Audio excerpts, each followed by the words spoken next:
My name's Sasha Pete, and I'm joined by a very, very, very special person with over 16 years experience in professional football, starting in his first club in a small town 600 kilometers north of Buenos Aires. Marcos Flores has had success wherever he's applied his trade. A Johnny Warren medalist in 2001, the A-League equivalent of the Brownlow medal, most valuable player in the Australian A-League, Adelaide United team of the decade, playing in over 12 professional clubs around the world. He has the knowledge and the passion of our great game. And now that passion has settled in what we hope is home state for a very long time, Adelaide. Welcome, Marcos. Thank you very much for having me, Sasha.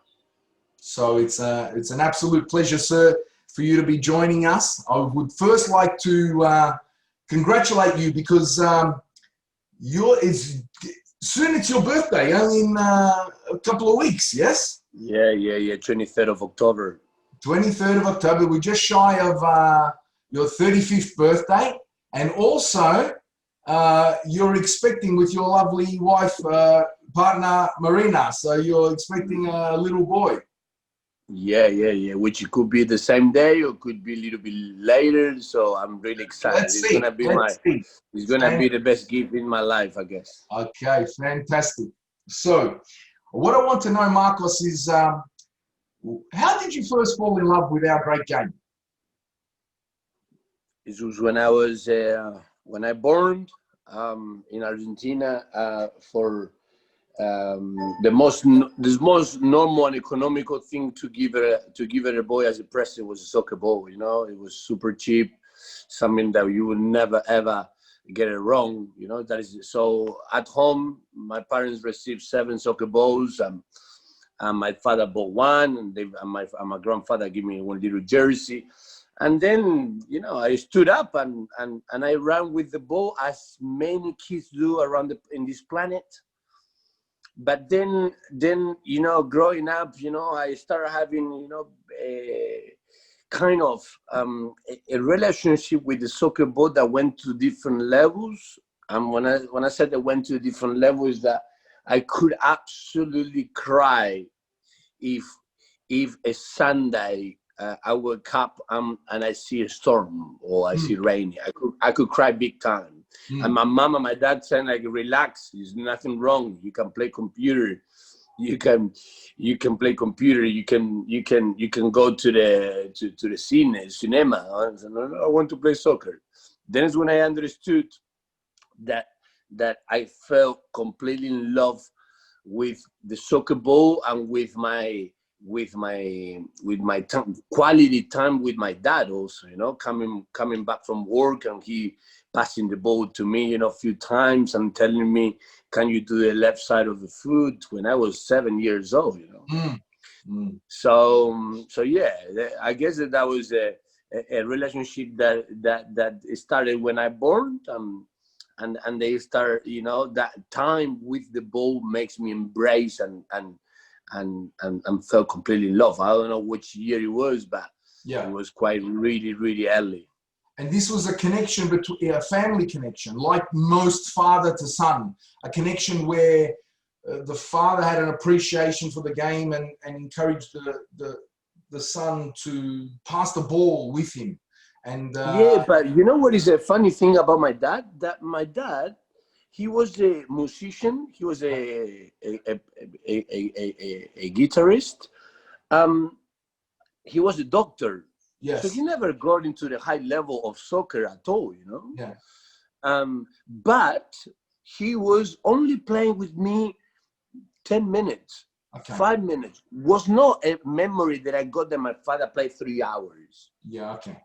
You know what I mean? So it's not like my dad is playing 4 hours with me, so that's why. No. My father played 3 minutes, 2 minutes, and then go to bed. But every time that my dad interacted with me, he was telling me, can you actually try to hit to that bottom, mate?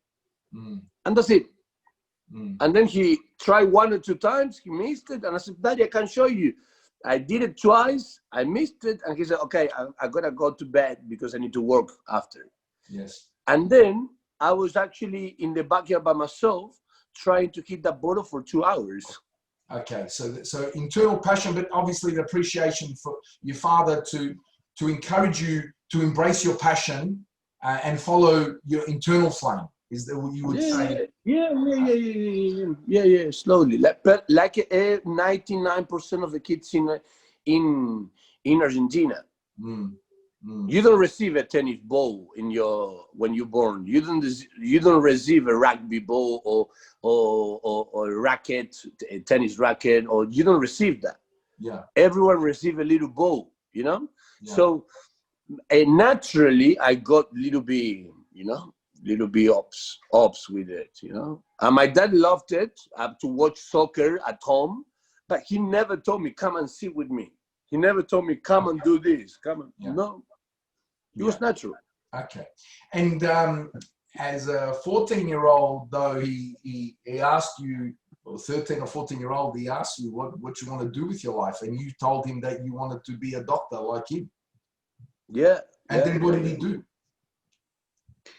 Well, I remember at that age, at 13, I was showing little bit more than just a soccer fanatic. I was, standing up in my team as one of the top 3 or top 4 players, and then a lot of parents they were telling my dad, your Marcos, your son, Hugo, your son is he's good. He should try do trial. He should do this, and you got thousands of people advising. So my dad got tired of people advising him. So he sat me and he said, Marcos, can I have a word with you? I said, yeah, Daddy. What's up? Get into my teenagers, I said, what's up, Daddy? I don't have the time, man. I need to go. I said, Daddy, Marcos, just sit for a second, mate. I wanted to ask you a question. What do you want it to be when you become an adult? And I said, oh, what is that question at 13, mate? I don't know. Come on, just tell me something, I don't know, police or I don't know, something, just give me something. And I said, doctor, like you. I said, why doctor like me? I don't know, Daddy, you provide us a beautiful environment. You always look good with a jacket, with a tie, and smell good. And he said, okay, let's do something. Skip the soccer. I will pick you up at 7:00. And then when we were driving, he said to me, but what about being a soccer player, man? And I said to him, it's impossible to be a soccer player. It's impossible because, we don't have academies closed. It's so many kids around me. It's too expensive for you to pay me to go and live in another city. It's thousands of factors. And they were true. Some of them, they were true, yeah.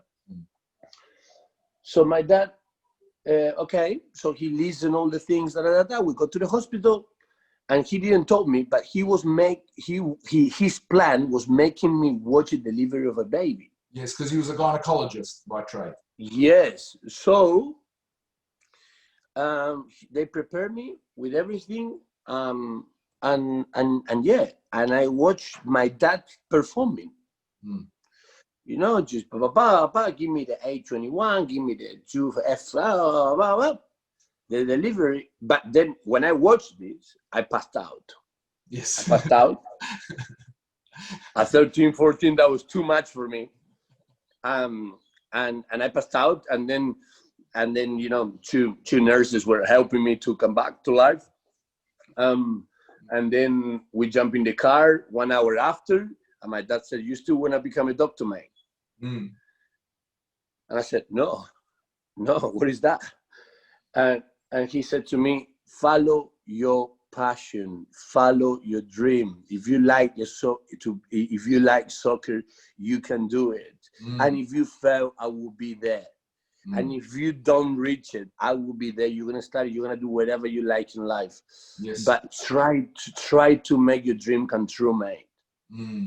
that was a big conversation, because literally after that, all the factors that I give to him, that we didn't have academies closed, that we didn't, I don't know, that we needed to pay a lot of money. All the excuses. Went out the window. I actually thought, yeah, maybe he's right. Maybe I can do it. Maybe I'm not as bad that I think. Lack of confidence. Yeah. So that's an interesting point. But I mean, so I take it you obviously had talent as a young player, but you would have gone throughout your junior career where maybe there were times where coach didn't select you. Maybe you got dropped. Maybe tell me about a time that throughout your junior career, maybe you weren't selected in the first team and you put to the second side. That's such is an important point, and I all the time preach in Australia when I'm talking about soccer. My lack of confidence, my excuses were because I was not prepared, I was not taught. So I knew that I didn't have the fundamentals in place.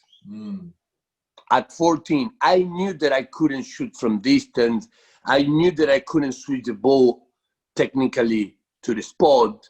I knew that I could not, that I needed an extra touch always because I was using only my right side. Yes. I knew that. Yeah. Could I change it by myself back in the day? No, because the coaches didn't have YouTube like now. Yeah. My coach have only one magazine, a little idea what they do, a little passes left and right, but no more, no big methods backing up coaches. So, and I was also training only one time per week, sometimes 2 times per week, until I was 16 years old. It's not enough. Yeah. It's not enough. So once that my dad motivated me to think, you capable, go for it. Life is one, just make a risk, just go for it. But what about study, Daddy? Just go for it. Once that my dad put that thing in my head, I went to the bigger, to the trials, and they 350 kids trying to make one team. Yeah. And I go through this. I watch in 1 week potentially 25 things that I didn't have as a player. I didn't know how to check my shoulder. I didn't know how to press this number 6. I thought the number 10 just attacked, not defend. Why should I defend? Yeah. So in that 16 years old, I faced the reality, and I got into an environment that they could guide me a little bit more in the real tough world. When you left, right, they teach you once. If you don't get it, see you later. It's another player. Yeah, plenty of cattle on the park. Yeah. So just come on. They goes really fast. 1 month in that youth development is 3 years in any club here. Yeah. So it goes so fast. And then I was using a lot of skills from my dad. Listen, Marcus. Don't ever say, yeah, but no. You listen. You try to do it.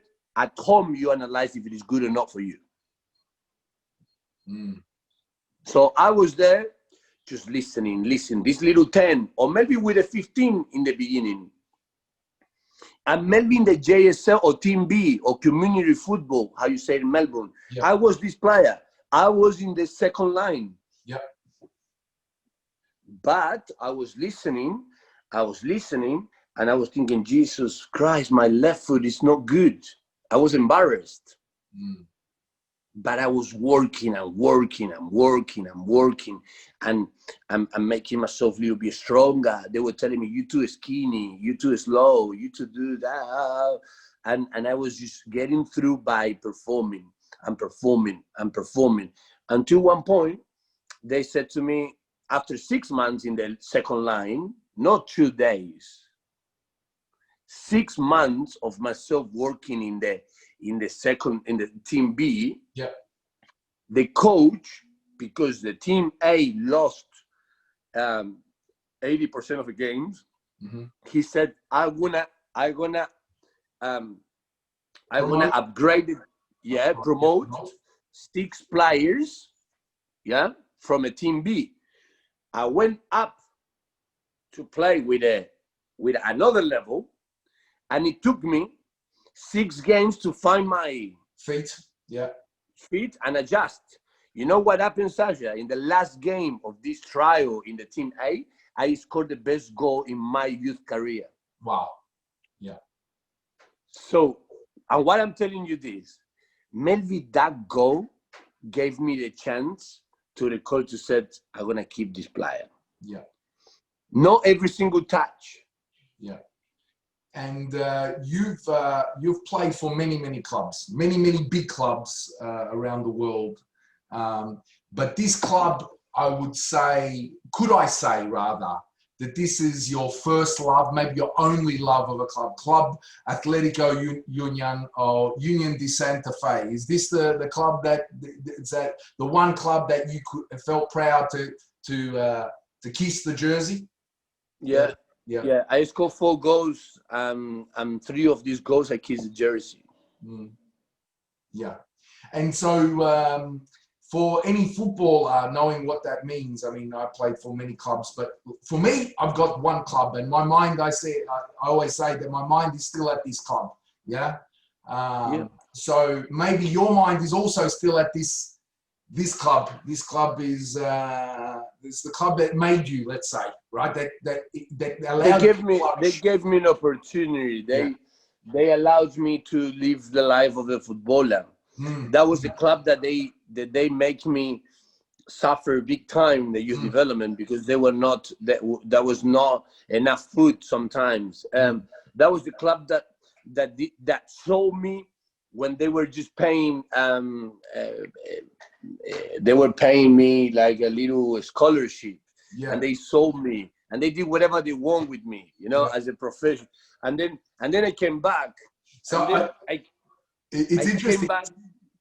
So I want to double click on that. You were effectively playing for free in the first division in Argentina. I don't think people really realize what sacrifice some top footballers do in their early career. This is the Argentine first division. Yeah, obviously not a big club, but when you say they sold you to Newell's Old Boys. This was to a big club, obviously. Yeah, so. You flourished into a player that can do something, and off you go to a bigger club. Yeah. Off you go. They got 2 players in exchange for me, and the club Newell's Old Boys put money on top. So they sold me like that, and then I came back. And then I cried because I lost. We lost a final to promote, because in that moment the club was in 2nd division. So we lost the final to promote to the 1st division, and then I said goodbye and never ever can try to come back. Never ever put a contract. I put a resume. I put a CV to come back to that club. Okay. You know why? Yeah. Because they taught me how to love a jersey. They taught me I love the moment that I live with that club. Yeah. And there is something that a gratitude, that sentimentally they got me, and they will have me forever. The funny thing is, Sasha, that I took that energy of embracing the jersey to every single club that I've been. I believe that. Because you know what, some of the things that I did, maybe I did not be in the highlights, or maybe I'm not be the best of the ground, or whatever, but that I actually got in the right mindset of respecting and loving the jersey. 100%. Yes. I can guarantee that. I can guarantee that. Yeah, and it goes to show all you need to do is go onto YouTube now and see the fan YouTube clips of your highlights at let's say, for example, at let's say, particularly Adelaide United, who very well loved your time there. Yeah. I remember you scoring your first goal for Adelaide United and how you ran to the fans and how they embraced you, right? So this is an internal fire that certain players have, the passion, and fans feel it. They instinctively feel it. Okay, when somebody gives themselves to a club, the club also embraces them. Yeah, so I think that's a very, very special. So we'll just this is about your playing career. You played in many top clubs around the world. You played in the Chilean First Division. Obviously, you went to China. From Chile, you went to Australia Adelaide United. You won the Johnny Warren Medal. You went to China.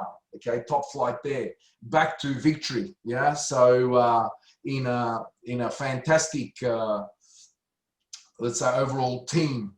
You scored a goal of the year. Who can forget that? Let's say that 1-2, boom, slide in. You know, these are magical moments. And obviously, you went to, and then after played at Central Coast. Maybe you scored more goals at Central Coast than almost as many goals at Central Coast than you did at Victory in your time in Victory. Fantastic team at Victory. But only a few games for Central Coast. But again, I could see there was something, passion inside you again, reignited there in that team. But you got injured there. Yeah, you did your ACL. And this is now the hardship of a player. We talk about rewind, being Johnny Wallen medalist, being degraded from the first team to the B team, or now playing top flight in Australia, and you're done. The knee's gone, right? The season's done. But you saw that as a opportunity to connect. Okay, so the traveler spirit within you connected with the community. You couldn't play, but you could go and visit, the local soccer club, the people. Yeah. Tell me about that. When I done my knee, I got really sentimental. Really sentimental. I got, my father was in Australia. He actually was one of the first times that he saw me training in the professional football. He was in that ground when I done my knee. So it was really devastating for me to, at 26, 27, I can't remember, 27, I think it was, that I done my knee in that way, that my season was over, that they took my number, they put it to another player, It was really cruel business. But anyway, when that thing happened, I met with two friends that told me, I remember that he said to me, you behaving and you acting like an eagle. I said, what do you mean? Like an eagle? Yeah, the eagle goes into the 40 years, make the decision that is getting old and goes and crash against the wall. And so she from really high, the eagle goes and crash against the mountain. So the peak goes off, it regenerates, it burns again, regenerate, and it start peeling the little, how you call the feathers? And it start becoming stronger, and because of that reason, the eagle lived an extra 20 years. Wow. Okay. And if it doesn't make that decision to go through this painful process, the eagle died at 41, 42. Yeah. Now, I thought about that, and every little thing that I did after that meeting, that coffee, I took it to embrace every single step that I was doing it. So I embraced my 5 minutes in the gym. I embraced it. I was really happy. Yeah. And then I was thinking, wow, I got my dog, I got my car. What am I gonna do? And I actually got a little book. I drove, lost in the coast, trying to find a noble. I see a noble. I see 11 kids playing with red, 11 kids playing with purple, and stopping, getting to the tree, trying to put things and doing my rehab of my knee on the grass. And people was looking at me. I said, that is the guy who 3 years ago they won the Johnny Warren. That is the guy that is a year ago won the goal of a year. That is the guy that is wearing number 10 of Central Commerce and he's writing things about our team. What's going on here? And with my crutches, I could go to the coach and ask him if he needed any help. Yeah. And I did it for 4 months in that mode.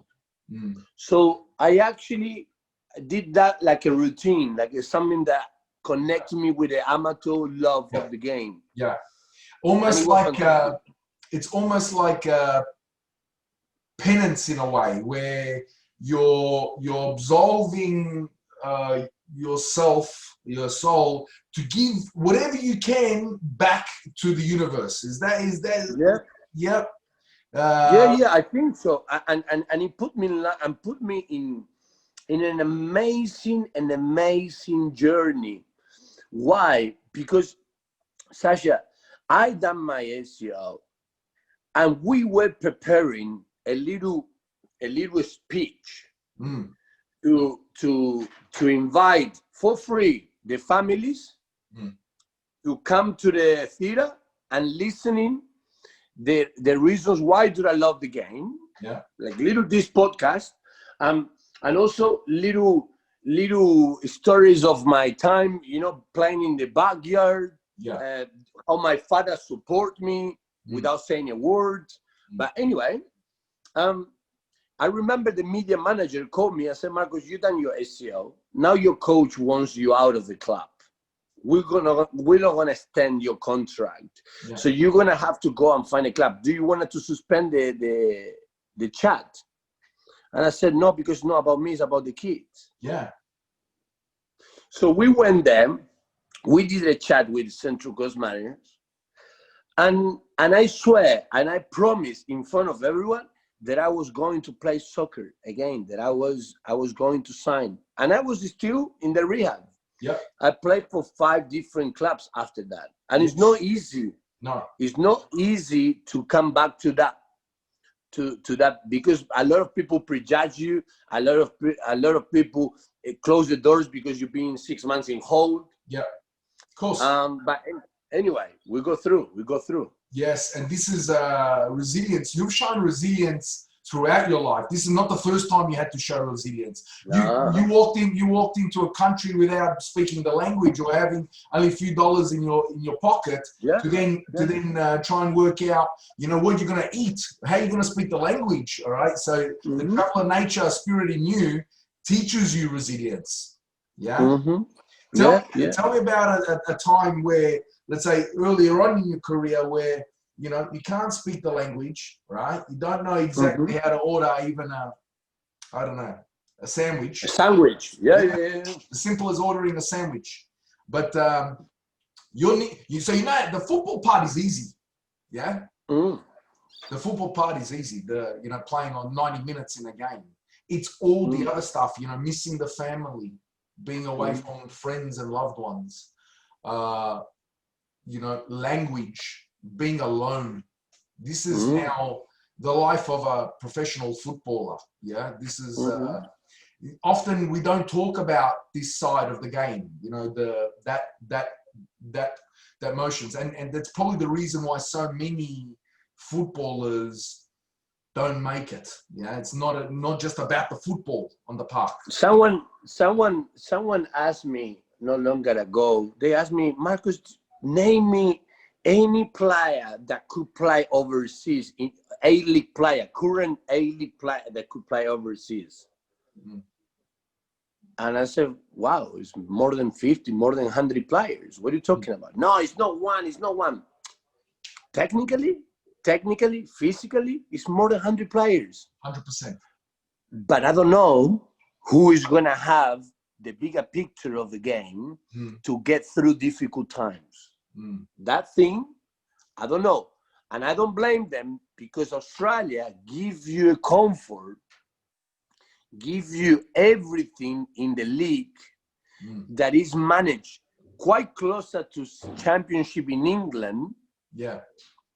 Everyone with the suits, playing, that when you go to Indonesia and you get paid more money than A-League. Yeah. More money than A-League. Yeah. Don't pay taxes, don't blah, blah, blah, because it's everything clear by the clubs, whatever. Yeah. Plus everything, you can save everything what you make. People refuse because they cannot handle to actually go to a stadium that doesn't have a locker rooms, doesn't have a bench, it's a seat. Yeah. So, or the ice bath, or the analysis, or it's a different mentality. You got fans who,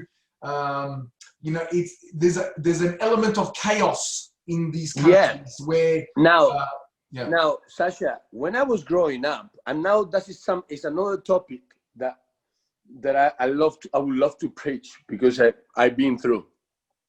I heard so many people who said, Marcos, but in your country, you in South America, they play soccer because it's a way of surviving of life. Yes and no, Sasha. You know why? Because when I was growing up, my father taught me how to drive in a Mercedes-Benz, mate. And I don't want to give you names, but there is players from my home that they came from really tough neighborhoods, and they played 3 games in A-League, and then So it's not. You know what is the key? It's not economic. Because at the end of the day, because if we do that fact, we have to actually say to the Australian parents, guys, listen up. Put your kid in the homeless for 3 years, and he's gonna play better football. That's how we do. Yeah. No, it's not true, guys. What we need to help is the parents and the kids to understand that the priority in youth development is the evolution. Be humble enough to recognize in which skill level you are, and work up. Because you can be in the JPL, but if you don't know how to do left and right, buddy, 20 times, you need to work. You need to work. I'm not telling you to be Tommy Rogic. I'm telling you, work a little bit, mate. Work a little bit more. Aim to evolve you as a player, because that will actually help you to get more chances and to enjoy the game in an amateur or in a professional level. I don't care. It will make you to enjoy the game. You enjoy the game when you actually perform the basics. It's beautiful when you do that. This is a pretty good segue, I think, to talk about this, because you went on to, obviously, you're talking about resilience, fortitude, a love for the game, wanting to continue on. But there was also a time where you lost the will to play anymore. Tell me what happened. I was full on in chasing the dream, man. I was 220 kilometers per hour. Contracts, money, fans, lack of time. Lack of time. You know what people say? Lack of time of what? Yeah, man. I can have Marcos Flores in Adelaide or a foreigner in Melbourne. You got time, doesn't have a mom, doesn't have a. But then when you go on holidays, you don't have a time on holidays because you want to see everyone who you love. Yeah, of course. And 10 days are not enough. Of course. So I was lacking of time. I was going so fast, you know, that I didn't know how to share the time with my mom, with my dad, with my sister, with my friends, and then coming back, and then Christmas in Australia, which normally in all the leagues around the world, Christmas you come back home. Yeah. Yeah. So Anyway, and I was chasing my dream big time, and in 2000. I left Argentina in 2009. Yeah. To Chile, and then in 2018, yes, I came back after my contract. After I didn't extend my contract with Bali United, finishing top in Indonesia. Yeah. And my father passed away from one heart attack, mate. Yeah. A healthy man, a doctor drinking, 62 years old. Yeah, 62 years old, very young man. Yeah. Very young. And yeah, and that person with my mom, I would say, both of them, that guide me to be myself a man, to become a good human, disappear from one second to another. Yeah. It got me out of my mental focus of I'm chasing. Pop, then you receive a call, things change. Yes. And now I did what is normal to redirect what is important in life. Yeah. And when I did that and I took a time to fix the things, soccer and professional football still going like that. Yeah, they don't care the coronavirus. They don't care about anything. Professional soccer doesn't work for anyone. Yeah. So I did that. And when I wanted to, when I finished all the things from my parents in Argentina, it was too hard for me to get back to this 220 to 220 kilometers per hour. It was too hard for me, and I tried, but I didn't have it hard.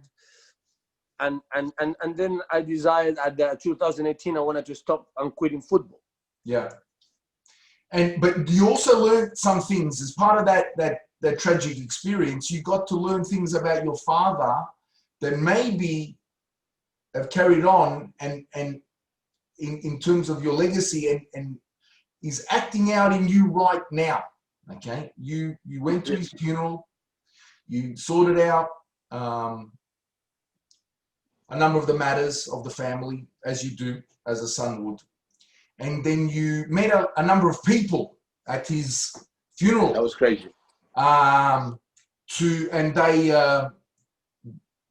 You didn't know who these people were, but they came up to you and told you what?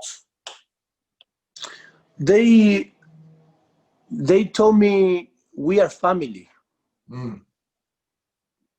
And I obviously, for my mind, for my shock and I was quite lost. I looked at them and I said, sorry, excuse me, who are you?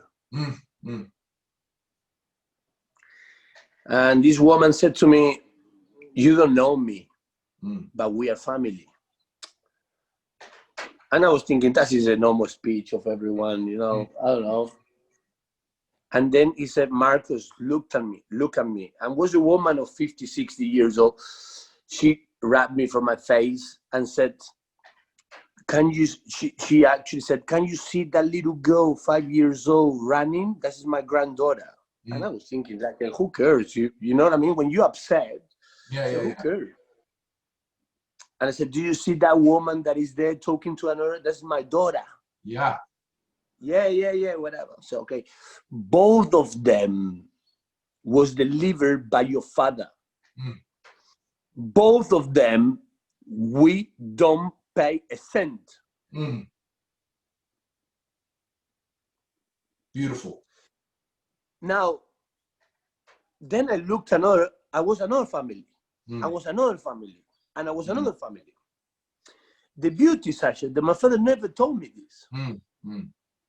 But one day, coming back to the lessons, my dad said to me, Marcos, we're going to buy a new fridge.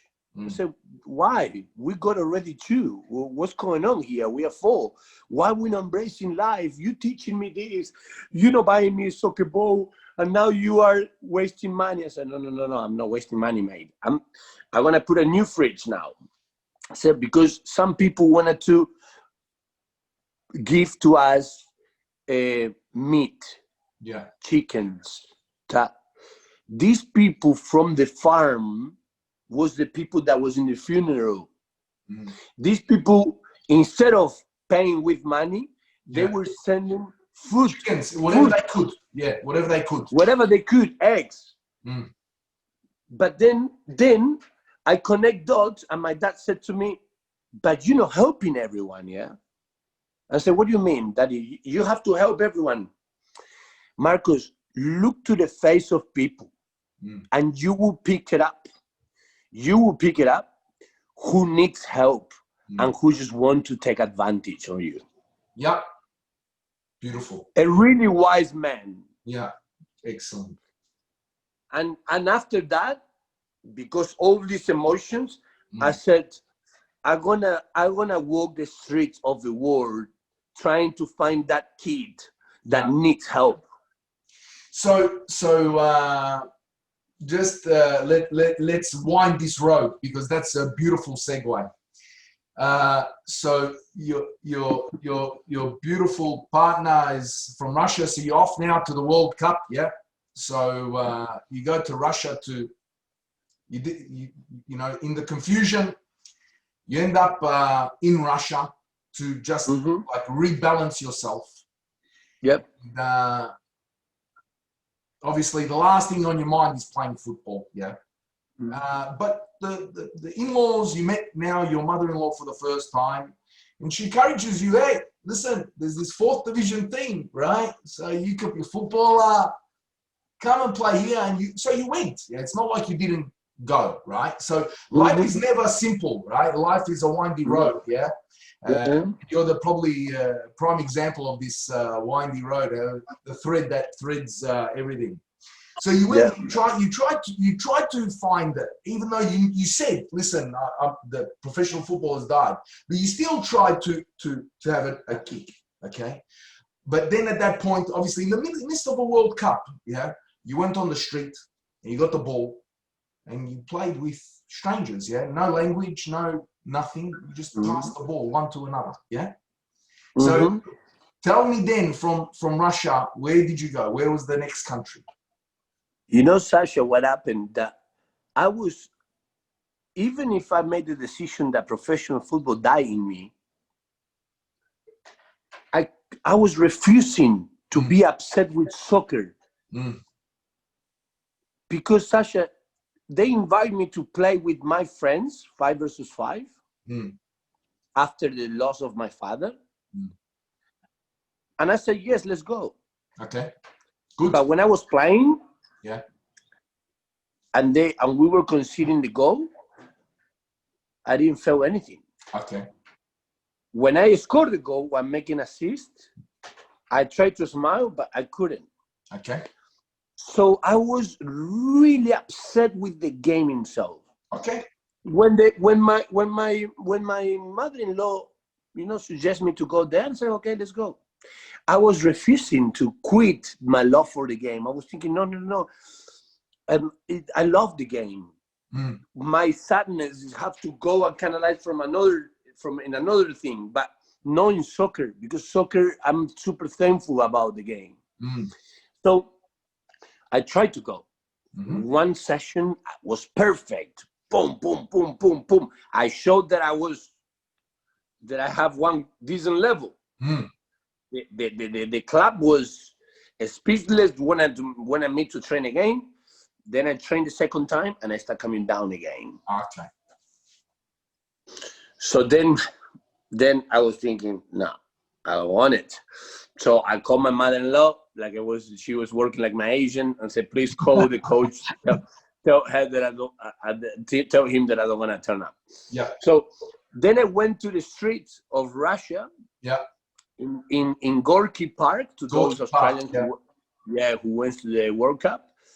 And I saw 3 kids, Caucasian kids from North, Palestine, Muslims, you know, um, um, and yeah, and I started, you know, I was doing my runs because I was thinking, get fit, things are gonna happen.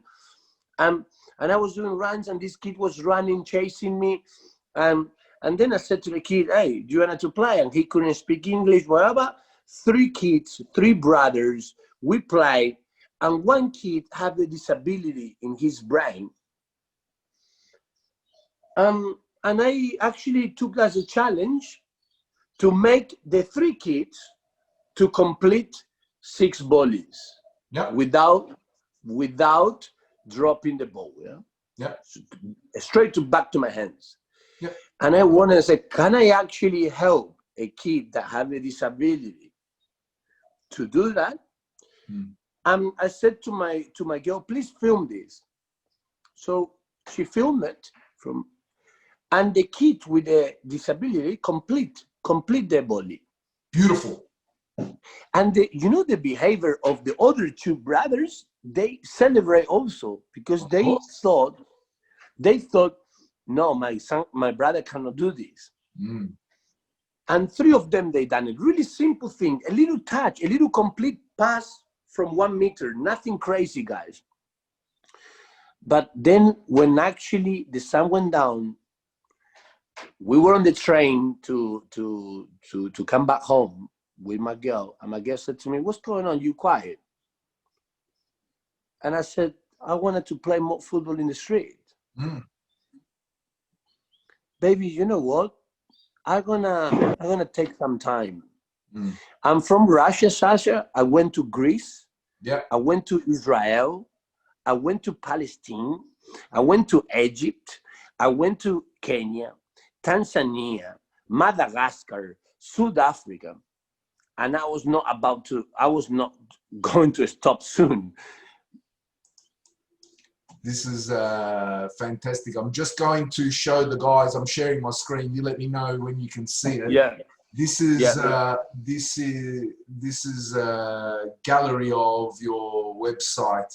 So I want to, let me go to a vision of.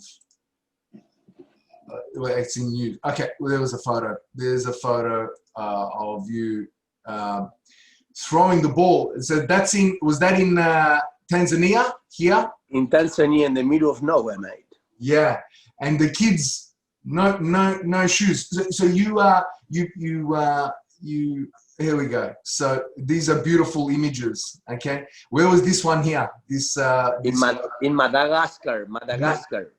Madagascar, beautiful. Okay, the love for the game, you and a ball, okay, and strangers. Is that more or less now you're weaving your life to remote parts of the world? Yeah, Madagascar, Crete in Greece. You went to Palestine and Israel. You know, into a jail. So you coached at a jail. So yeah. Coaching the jail in Madagascar, in Antananarivo, Antanimora, 100 prisoners with 4 balls. You know, they speak French. Obviously, you know, I don't have a word. That was in the capital of Tanzania. This when I'm holding the feet of the kid. With little babies, that was absolutely amazing. So these kids are playing. This is not boots and leather boots and synthetic boots and $300 whatever and kits and right. These kids are barefoot with rocks and sand. Yeah, but the beauty, Sasha, about this is that it's not the point to go to Africa and show that they don't have the soccer boots. They don't. That what I wanted is that in the streets, me as a coach, I wanted to collect rocks, stones, to prove to our coaches here back home in Australia, that it's not a material that makes you a good coach. Of course. I once So heard with you... the, Sorry, continue. Sasha, so with the Stones, we were doing a passing drill in the streets of Kenya, the same passing drill that Kevin Muscat and Ange Postecoglou they were doing with us in Amy Park. Yep. Same one. Yeah. So the stones were cones. Is that what you're saying? The markers on the ground. Sometimes stones, sometimes bottles of rubbish. Yeah. Sometimes the shoes of the kids, the flip flops. Sometimes jerseys. Sometimes my jerseys. Yeah. Whatever we could find, but the idea is we can perform, we can deliver intensity to the kids no matter what. Yeah, yeah. So much now the focus is, let's say, for example, in Australia, it's like, one ball is not enough to play football. We need one ball per every child. We need, training bibs. We need training kits. We need different colors. The idea that the love for the game needs to be somehow equated to for lack of a better word, a few $1,000 fee of in a club. That's effectively what it is. But you can't teach. You can teach a kid technique. You can teach a kid to improve, and we're going to go into it in a minute. But the passion has to come from within. Yeah. If you're coaching children, you need to provide an environment where they can flourish and love the game. Okay. Yeah.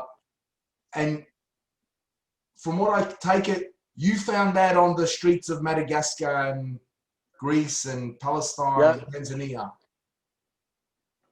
Yeah, because Sasha, I coach in that trip of 4 or 5 months. I don't remember.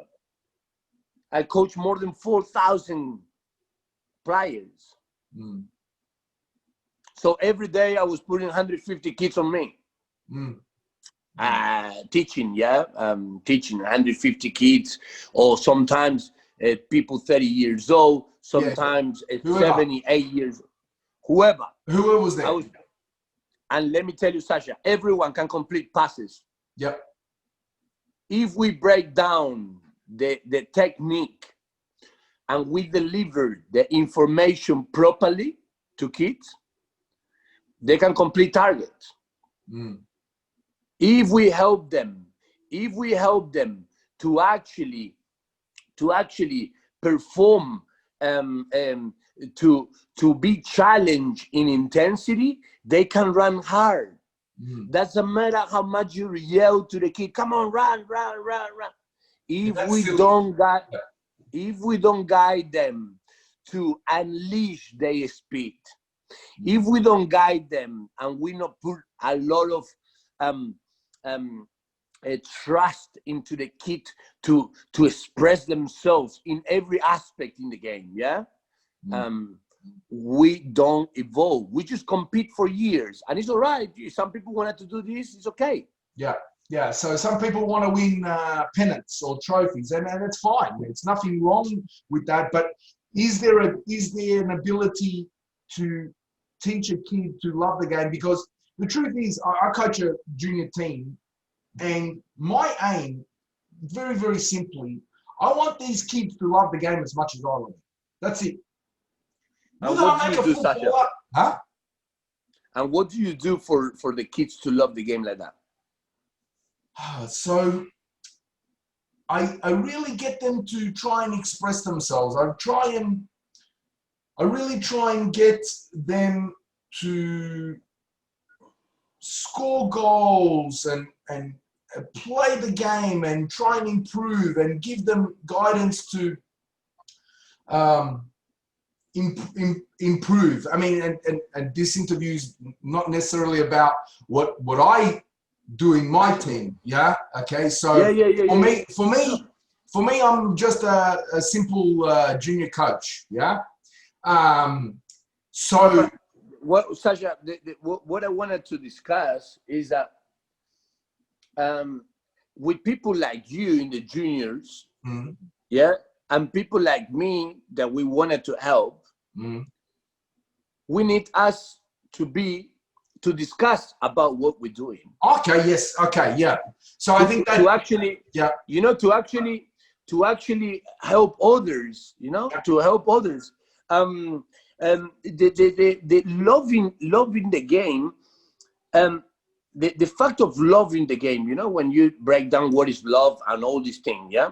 But when you when we do you agree with me that love and obsession into something resiliency can be from far, some people that doesn't put into the character of I love soccer, yeah. So some not people. I Some understand. people think that I'm resilient about soccer, I'm not quitting.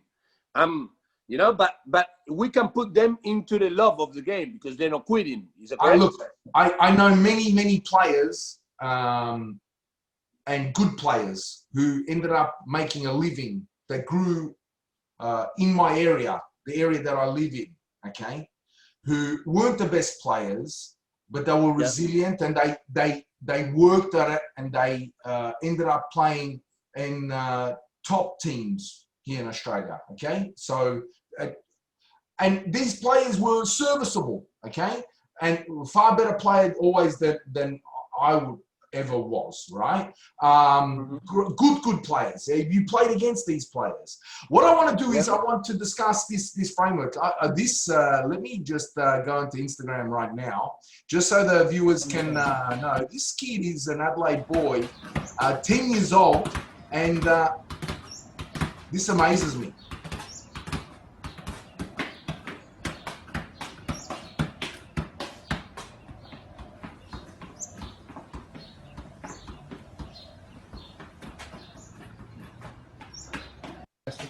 Okay, so that was a 10-year-old boy from Adelaide. From Gola Eagles, Adelaide, Australia, and he is one of the players that do my academy. But now, what I'm gonna say about this program, I understood that the skill levels of juggling should be at home. Okay. I saw a post of one coach saying the best warm-up is juggling because the best academies in the world are doing juggles in the warm-up. Yeah? Okay. With the precious time that we have in Australia, that we only train 2 times per week, and if you spend 15 minutes by juggling with the kids, we are wasting 45 minutes, 30 minutes per training. We are wasting it because how much time the ball is in the air in the game? Not much. Yeah. But another thing is the juggles improve the touches. I get it. But if we the balance of the player, if we are able. That is why I'm working a lot on PTA football. If we are able to put these challenges, technical challenge, as the homework, yes, and I challenge them on the ground, dribbling, passing, opening up, completing passes, dribbling as fast they can. A forward diagonal, if I challenge in the hour that we train, everything on the ground, but the players of my environment and everyone who gets closer to PTA football, complete for free, guys, for free, they can go and masterclass the challenge in the backyard. Yeah. Because this kid that you saw, Hayden Naylor, He was 9, 10 years when we met, you know. And the first day that he introduced himself and said, "Hi, I'm Hayden. Hi, I'm Marcus. How are you?" Said, "Hayden, can you do 10 juggles?" And he did only with the right 7 times and then changed it. I said, no, left and right, buddy. So he couldn't do it. Yeah. So he went back home. 4 months of tugu, and now it goes to 9 months, and the kid is in that level. Yeah, this is unbelievable. Now, a question is to everyone who is listening: how much money this kid or this family pay to BTF Football? 0. Yeah. 0. How much Marcos Flores did to that player? Nothing. What Marcos Flores or what us as a platform we did, we just asked 10 questions. Can you do this? Left and right. Can you do this? We challenge this generation. If you challenge, that is what you see. Yeah. And then when you go to Australia, chat about football. No, the kids are not doing anything in the backyard. Guide them, give it homework, and you see what happens. Yeah, yeah, beautiful, beautiful.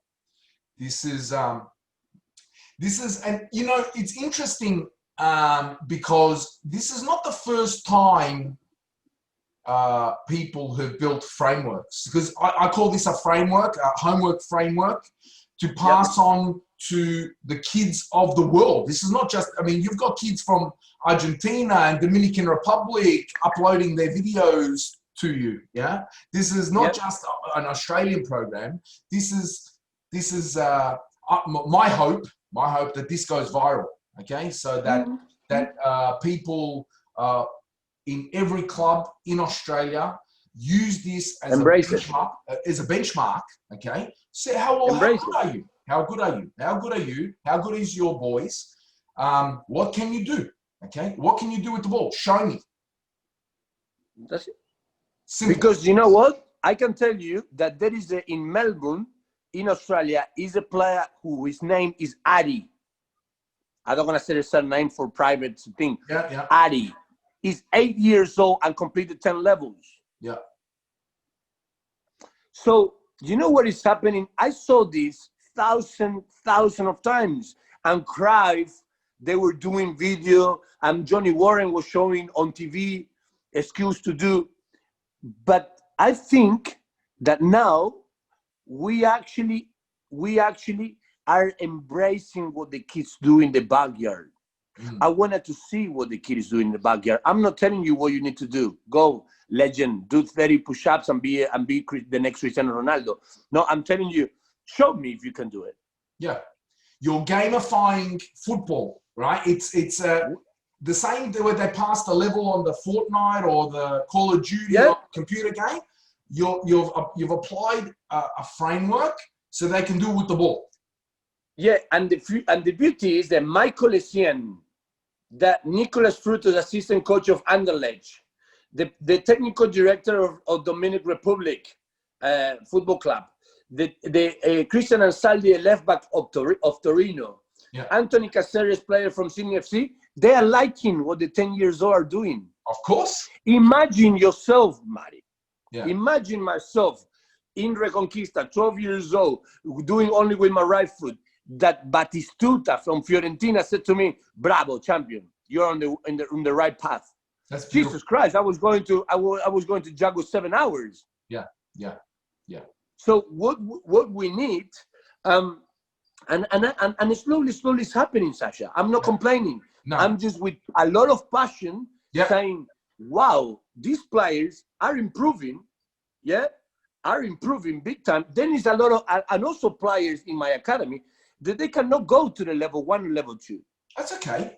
You need to start somewhere. Okay. It's okay. And it's okay. But now we aiming to get to the level 2. Yeah. And then the kid wanted to do Rabonas, and I said, "You do the Rabona, but when you get back, you're in the level 2. Yeah. Come on, let's keep working. I believe in you." Yeah. So if we do that, it's amazing. Yeah. It's amazing. So I think this is we talk about what I find amazing is how many good football people there are in this country, right? Mm. Some people want to talk about what's broken, okay? And yes, there are things that are broken, okay? So, but for me, I want to talk about what is good, okay? Yeah, 100%. And because if we focus on what is good, okay, Yeah. then we can double down on it. We can make more bets on what is good, and then that will make us better, okay?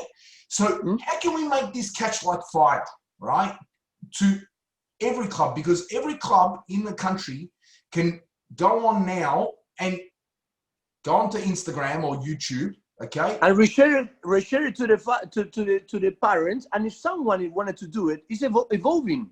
Yeah. If then 90 kids don't want to do it, it's okay. Yeah. But you give them the guidance that one is gonna pick it and he's gonna say, "Wow, I never tried double because my idea never come through. I was doing rainbows of Neymar for 1 million times." Yeah. Yeah, and the guidance is genuine with the desire to help the kids in Uluru, in Canberra, to help it, to connect them.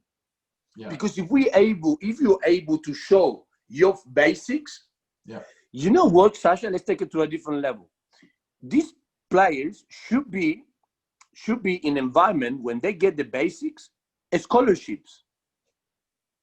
It would be nice. For example. Yeah. Why? Because train a kid with fundamentals, with already fundamentals, is floating. It's just everything goes fast. Yes. And the other thing is, what you're doing is the problems of the biometrics. Because if you look at, let's say, for example, every player that plays at a top level, they've got what we call an X factor. There's something about them. They've got a fantastic left foot. They can curl the ball. I mean, the best free kick taker, left foot, he'll ping around the wall, okay? But was that player balanced? Could they do the same thing with the left foot, okay? Or the right foot, okay, the opposite side? So we're talking about, let's say, the biometrics of rebalancing the anatomy of the footballer so they can play both sides of the feet, yeah? Because what we want to do is one day you're going to be a 17-year-old or 18-year-old like you, get the chance to play in the first team, and he's going to say, you're number 10. Okay, you're not playing number 10 today. You're going to play right back, or you're going to play left back, or you're going to play right wing.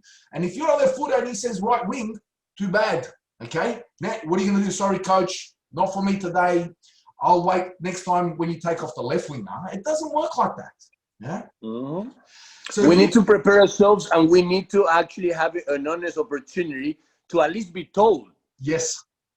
Because end of the day, if we just, that is something that is happening. If we just tell the kids they're in the level 1, level 2, let's go to Spain to Atletico Madrid. Yeah. But anyway, I'm not focused of what our others are doing.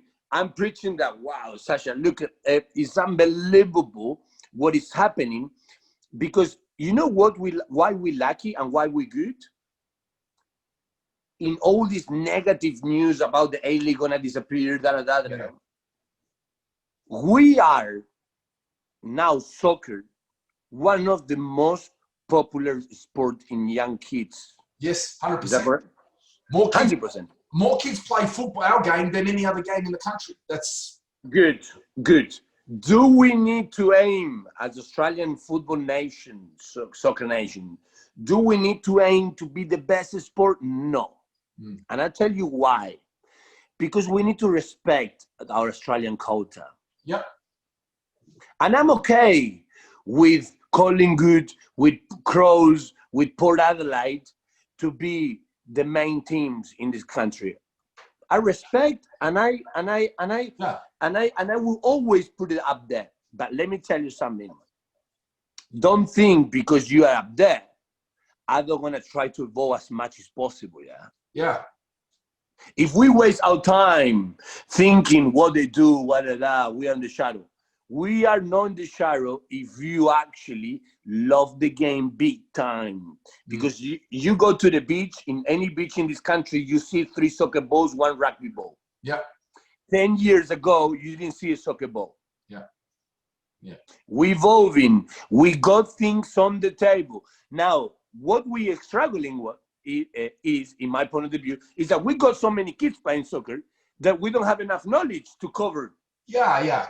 But this is also evolving. This is where, as the kids evolve, okay, because think about now, who is the junior coach, right?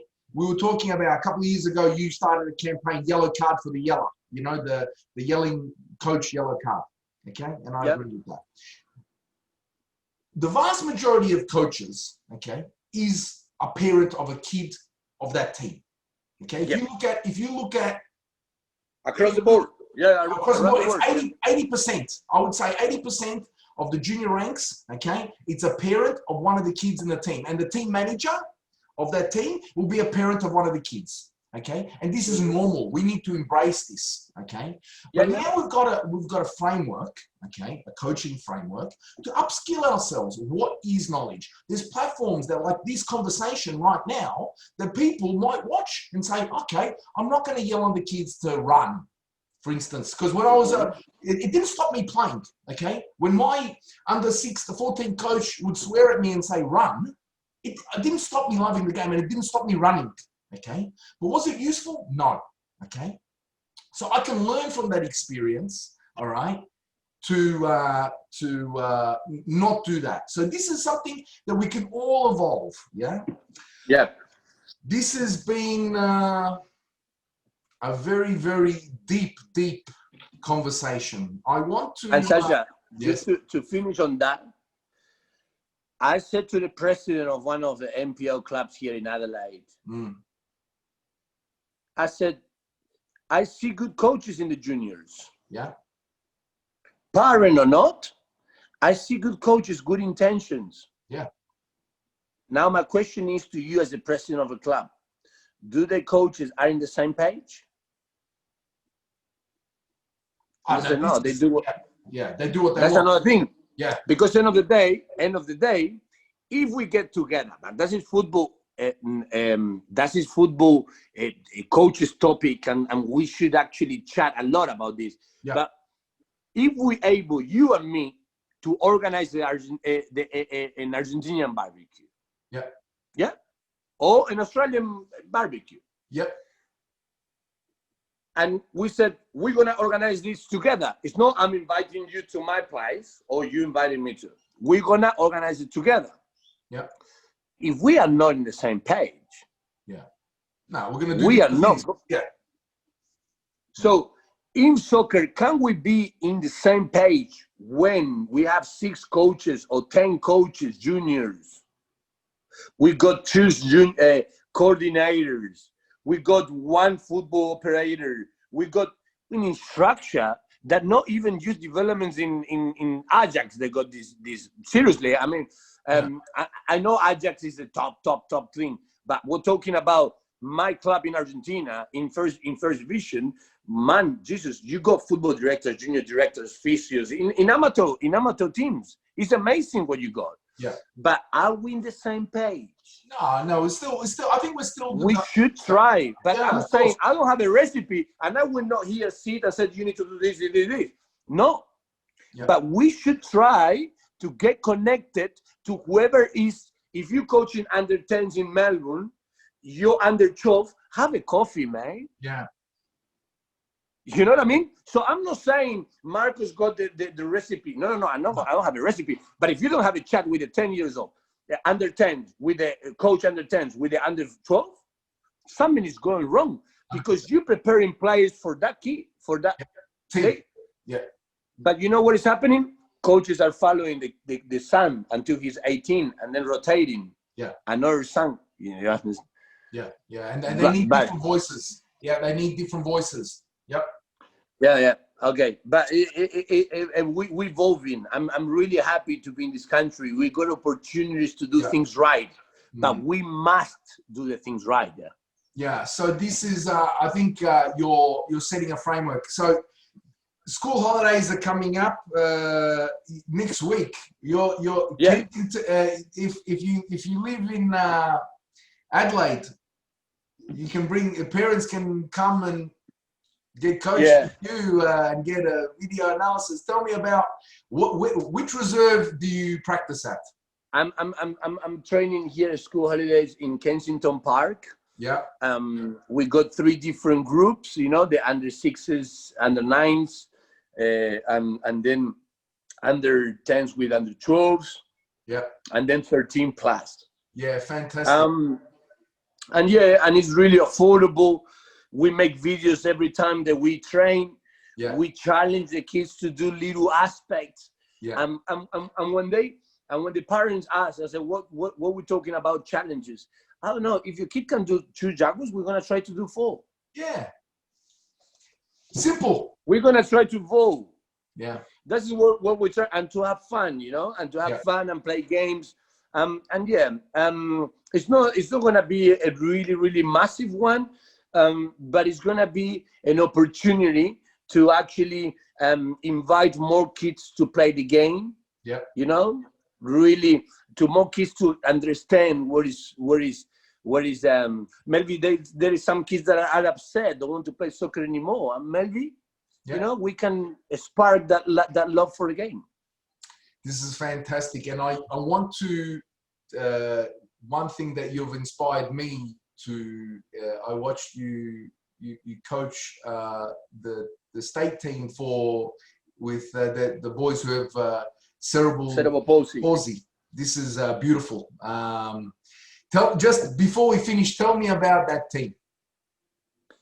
That is my main team. If you said to me, Marcos, do you have an academy club? What do you got? And I said, I got 12 good friends with a cerebral palsy that we are training 1 time every 2 weeks. Yeah. In the park, and they are on top. And the kids that I'm training, 10, 12 years old, they come to see the games of these boys. Wow. And they are the benchmark for us. They are the players that we're looking up to, because they might have the half body paralyzed, but let me tell you, they got things that the youth needs to have. And I explained to my under 14s, if you got the awareness of and the understanding of your limitations, like my boys with the cerebral palsy, you would never ever be flat-footed. Yeah. And I'm gonna say that why? Because we got videos to prove that the players with the left side paralyzed, when the ball is coming from the opposite side, they control with the left. And there is a phrase and a quote that people have shared to me: get along and get around of people that inspire you. Yes. And they do that to me. Wow. They inspire me, and they inspire my young kids, because they make me cry every single time that I receive a call from a mom under the parents of under 12 years old. And I remember that lady called me and said, Marcos, absolutely awesome, the game. And I said, thank you for coming. And she said to me, my son in the car said the senior players are playing really good football. Yeah. Good. Did not say, no, the kids with a disability, the senior players. And you know what is for my boys to be looked up to as a senior player? That is the bigger picture of soccer, guys. And if we don't see that, we're going to struggle.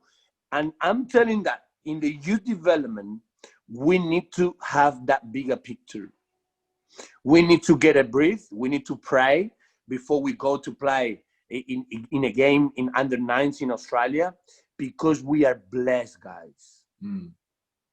You know how much upset me the other day, under 10s here in South Australia?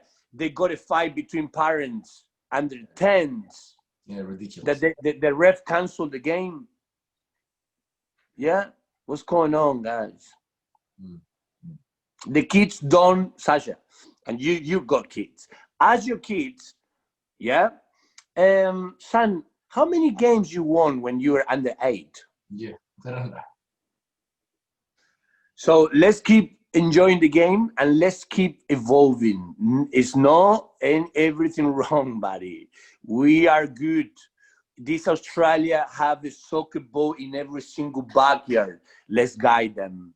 Let's guide them. Marcos Flores, you are an angel on earth. Okay, so now you're going to plant your roots in this club. You're going to make a family in Adelaide, and I wish you all the very best.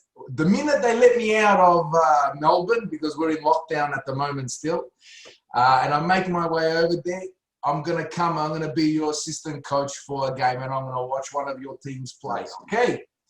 Please, you're welcome. Okay, fantastic conversation, Marcos. I bid you farewell. Thank you very much for your time today. Thank you very much, Sasha. Game on.